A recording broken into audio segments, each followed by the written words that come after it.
That's great. And Chris, you did a great job in this movie. Certainly, you had the Navy SEALs to work alongside with in those scenes, but the scenes at home where we don't know what's going on with your character's memory. I'm only a little bit in, so I'm still trying to figure this out myself. And it was really amazing to watch and very impressive, especially as someone who grew up, watching Andy Dwyer. I see you pick up a guitar, but suddenly I'm like, no, that's not Andy Dwyer. This is a very different person. And I think you deserve a lot of credit for that, and able to becoming this character. So can you tell me a little bit about what is going on with your character's memory and just playing him? Absolutely, yeah. So we're leaning into the idea of the unreliable narrator. We took some of the comps would be like Jacob's Ladder or Memento.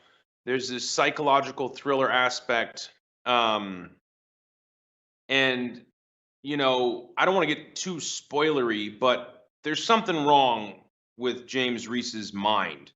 He does suffer a pretty severe concussion on the operation that takes his troop from him.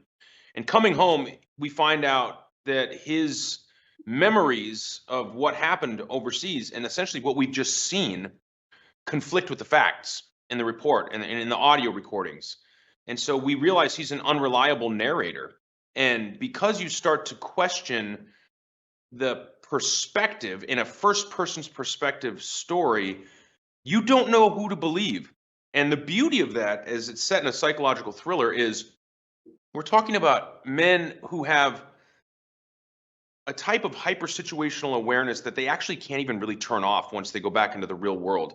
These former SEALs, they know the face and hands of every person, of every room they walk into. They know every car that's followed them. They know the doors that they of every entry and every exit, whether the doors open in, whether the doors open out, where the light switches are, which floor they're on, where the nearest exits are, where the nearest balconies are, who in the room could be a threat. These are things that they're constantly thinking about. It's a type of trade craft so that they're situationally aware, and should it go down, they're capable of making calm decisions. They've already done a lot of the pre-calculated a lot of the decisions they would have to make to survive.